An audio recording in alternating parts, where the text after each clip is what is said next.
ఒక తరం star hero పిల్లలు కలిసి నటించడం సినీ రంగంలో సర్వసాధారణమైన విషయం. అయితే ఒకానొక సమయంలో ఒక హీరో తనయుడు మరో హీరో కూతురుతో నటించడాన్ని ఫ్యాన్స్ ఎంతో సీరియస్గా తీసుకునేవాళ్ళు. ఆ హీరో తనయుడి పక్కన మా హీరో కూతురు నటించడం ఏంటంటూ ఎన్నో అభ్యంతరాలను డైరెక్ట్గానే వ్యక్తం చేసేవారు. ఇక అలాంటి ఒక సంఘటనే బాలయ్య బాబు సినిమాకి ఎదురైంది. 80-90ల దశకంలో తెలుగు సినీ పరిశ్రమలో ప్రముఖ డైరెక్టర్ ఎస్వి కృష్ణారెడ్డి ఎన్నో బ్లాక్ బస్టర్ హిట్స్ని ఇస్తూ ఉండేవాడు. ఎస్వి కృష్ణారెడ్డి ప్రతి సినిమాని ఫ్యామిలీ ఆడియన్స్కి నచ్చేట్టుగా తీసేవాడు.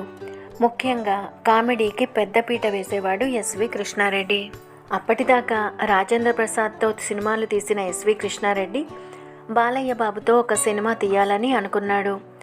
బాలయ్య బాబుకి జంటగా సూపర్ స్టార్ కృష్ణ కూతురైన మంజుల ఘట్టమనేనిని హీరోయిన్గా తెరకు పరిచయం చేయాలని ప్లాన్ చేశాడు ఎస్వి కృష్ణారెడ్డి. అందుకు సూపర్ స్టార్ కృష్ణ గారు కూడా ఒప్పుకున్నారు. పైగా ఘట్టమనేని ఫ్యామిలీ నుంచి మంజుల హీరోయిన్గా లాంచ్ అవ్వబోతోందంటూ ఆ వార్తను మీడియాకు అధికారికంగా విడుదల చేశారు సూపర్ స్టార్ కృష్ణ.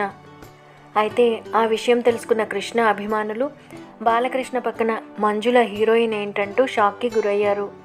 మా హీరో సూపర్ స్టార్ కృష్ణ కూతురు బాలయ్య పక్కన నటిస్తే అస్సలు ఒప్పుకునేది లేదంటూ భారీగా ఆందోళనలు నిరసనలు చేపట్టారు.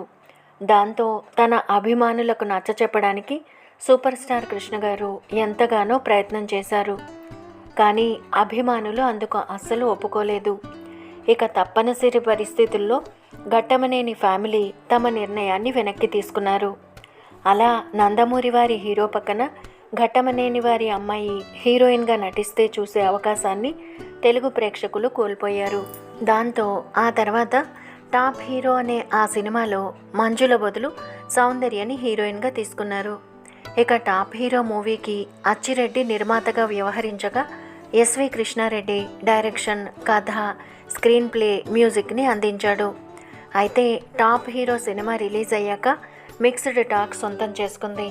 ఇక తెలుగులో నటిగా రాణించాలనుకున్న ఘట్టమనేని మంజుల కోరికకు కాస్త తెరపడింది. అయితే ఆ తర్వాత చాలా ఏళ్లకు మలయాళ పరిశ్రమ ద్వారా మంజుల నటిగా ఎంట్రీ ఇచ్చింది. అలాగే ఆ తర్వాత డైరెక్టర్ నీలకంఠ డైరెక్షన్లో వచ్చిన షో అనే లేడీ ఓరియంటెడ్ సినిమాలో మెయిన్ క్యారెక్టర్లో నటించి తెలుగు ప్రేక్షకులకు దగ్గరైంది మంజుల. వీడియోని తప్పకుండా లైక్ చేయండి, షేర్ చేయండి.